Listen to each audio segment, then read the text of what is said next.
Bueno, mira lo que hizo Cristiano Ronaldo. En serio, porque hay que parar un segundo y dimensionar esto bien.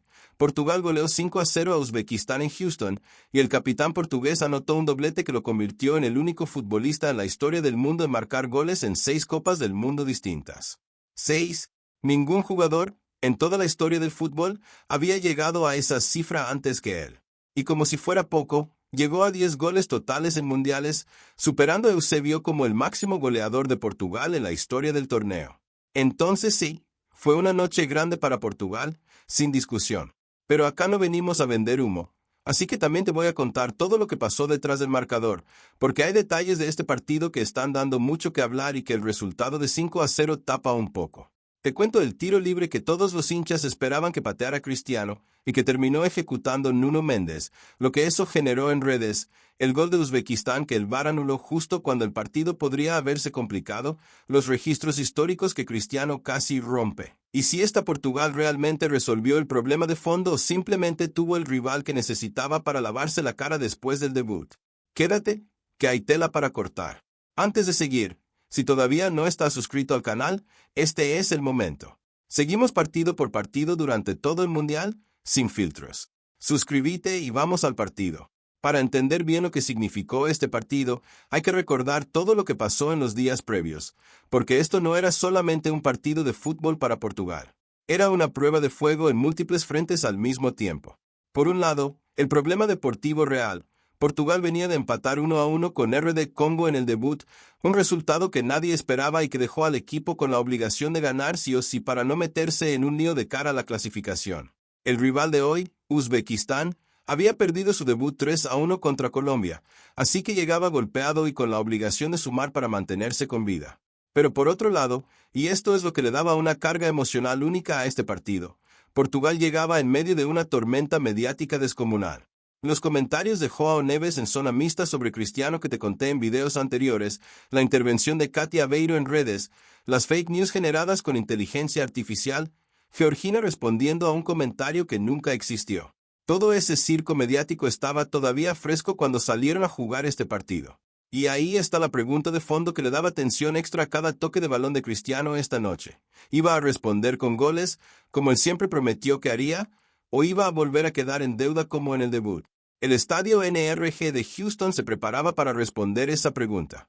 El partido arrancó y desde el primer minuto quedó claro que Portugal no iba a especular.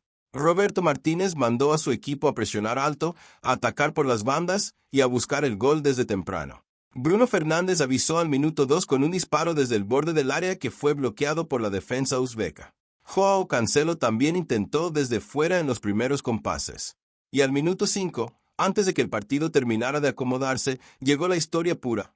Cancelo metió un centro desde la derecha. Cristiano Ronaldo se anticipó en el primer palo y con la zurda empujó la pelota al fondo de la red. El NRG Stadium explotó. Y en ese mismo momento, Cristiano Ronaldo se convirtió en el único futbolista de la historia del fútbol mundial en anotar goles en 6 Copas del Mundo distintas. Ningún jugador de campo, ningún jugador de ninguna posición, en ningún país del mundo, había llegado nunca antes a esa cifra. Una marca que difícilmente alguien va a poder igualar en las próximas décadas. El festejo fue de los que no necesitan palabras. Cristiano corriendo hacia la tribuna, el puño apretado, la cara de alivio mezclada con orgullo. Después de todo el ruido de la semana, después del debut fallido, después de los comentarios y las fake news y las declaraciones de todos lados, respondió con lo único que sabe hacer mejor que nadie a ese nivel, con un gol. Y ahí, si te fijas en el detalle, también puedes ver algo muy interesante en la reacción del plantel portugués completo. Fueron todos a abrazarlo, incluyendo a João Neves, incluyendo a Bruno Fernández, incluyendo los mismos jugadores que la semana pasada estaban en el centro de la polémica. El gol como lenguaje universal para bajar la temperatura, al menos por un rato. Y acá llegamos a uno de los momentos más comentados de la noche, y es un detalle que el marcador 5-0 tapa completamente si no te lo cuento. Al minuto 14, Odilon Kamrovekov empujó a Pedro Neto al borde del área izquierda, y el árbitro marroquí Jalal Yad cobró la falta. Era una posición perfecta para el tiro libre, distancia adecuada, ángulo favorable, zona donde Cristiano suele hacer historia. Todo el mundo en el estadio esperaba que Cristiano agarrara la pelota. La cámara lo buscó a él. Los hinchas lo esperaban a él. Incluso las propias crónicas del partido describieron la escena como una acción en la que todos esperaban que el remate fuera de Cristiano. Pero no fue de Cristiano. Nuno Méndez tomó la pelota, se la colocó y con un zurdazo raso y precioso que pasó por debajo de la barrera, venció al arquero uzbeco para el 2-0. ¿Y qué pasó en redes después de esa jugada? La polémica se activó de inmediato, otra vez. Hubo hinchas que celebraron el gol, obvio, pero inmediatamente después empezaron los comentarios. ¿Por qué no pateó Cristiano? ¿Fue decisión de Roberto Martínez designar a Nuno Méndez como ejecutante o Cristiano cedió voluntariamente? ¿Fue un gesto de equipo o una señal de algo más?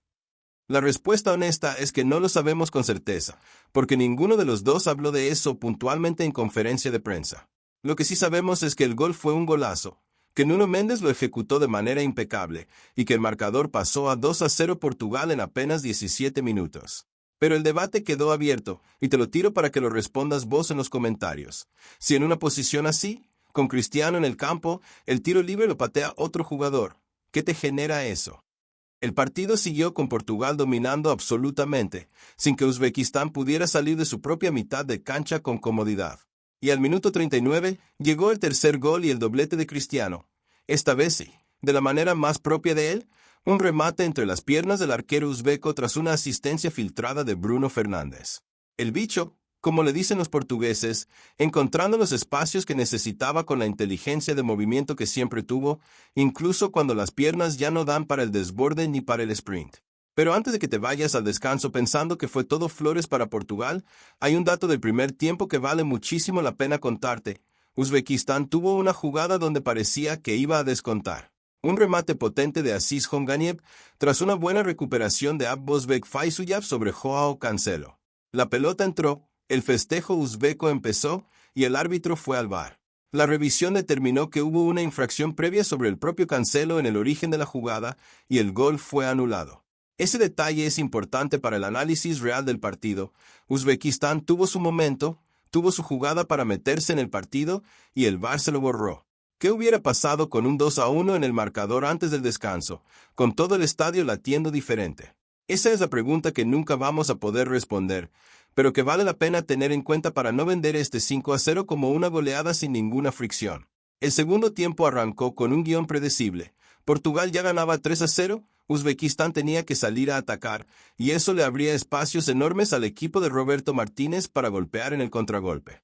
Al minuto 59, Abdukodir Kusanov, el defensor central uzbeco que ya conoces de la polémica del partido anterior contra Colombia cuando chocó con el camarógrafo, cometió este partido la desgracia de meter el cuarto gol en propia puerta, tras un córner de Portugal que terminó encontrándolo a él en el peor lugar posible.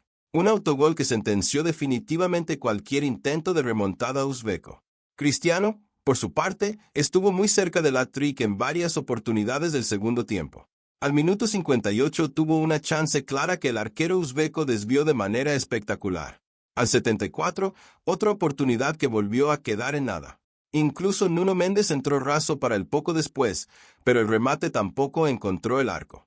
En las propias crónicas, y esto es un dato que vale para el debate, se mencionó una posición adelantada anulada al propio Cristiano en algún momento del segundo tiempo, sumando un motivo más de frustración para el 7 en su intento por hacer historia con el triplete. Al minuto 68, Renato Veiga vio la tarjeta amarilla, la segunda del partido para Portugal, por una falta imprudente sobre Aziz Ganiev. Y ya en el 87, con Rafael Leao recién ingresado, llegó el quinto y último gol de la noche. Bruno Fernández habilitó a Nelson Semedo por la derecha, el lateral centró raso, y Leao definió con la derecha para la goleada definitiva. Vamos con el repaso completo del arbitraje y las sanciones, porque es parte del análisis que siempre hacemos acá. El árbitro designado fue el marroquí Jalal Yad, de 39 años, que ya había dirigido la goleada 7-1 de Alemania sobre Curazao en este mismo mundial. Un árbitro en su primera Copa del Mundo, con experiencia principalmente en competiciones africanas y en eliminatorias de su continente.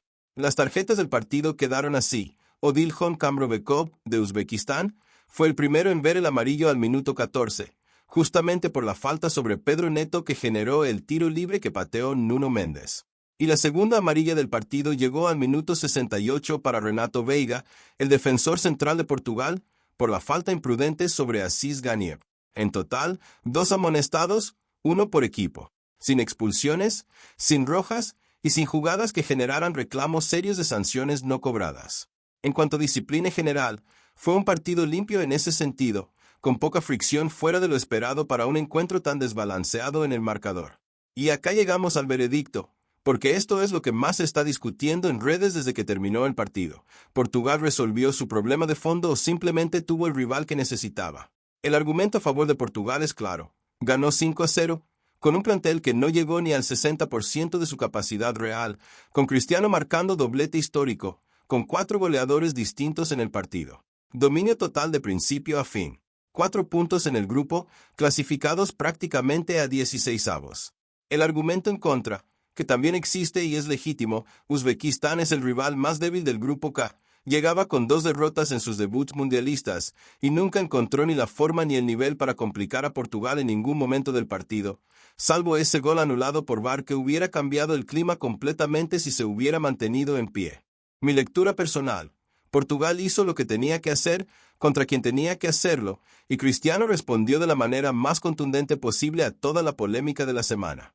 Pero el verdadero examen llega en la última fecha contra Colombia, la selección que lidera el grupo y que ya tiene 6 puntos en 2 partidos.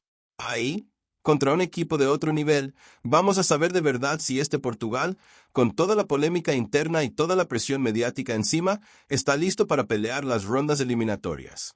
Bueno, ahí tenés todo. El doblete histórico de Cristiano, el tiro libre que no pateó, el gol anulado que pudo haber complicado todo, las 2 amarillas del partido y la pregunta de fondo sobre si Portugal realmente está listo o simplemente aprovechó el momento que necesitaba. Quiero que me digas en los comentarios lo que pensás vos, porque me interesa tu lectura.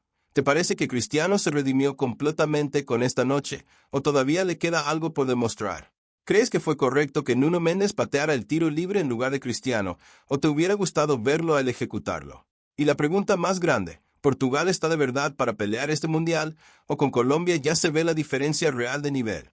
Déjame todo eso abajo, que después la leo y te respondo. Lo que viene es apasionante. Portugal se juega el primer puesto del grupo K contra Colombia el sábado, 27 de junio, en Miami. Y Uruguay va a enfrentar a España en ese mismo grupo en lo que promete ser uno de los partidos más calientes de toda la fase de grupos. Nosotros vamos a estar ahí, analizando todo con el mismo nivel de detalle y la misma sinceridad que viste hoy. Así que si no estás suscrito todavía, sumate ahora y activa la campanita para que te llegue el aviso en cuanto suba el próximo análisis. Gracias por quedarte hasta el final. Nos vemos pronto. Un abrazo grande.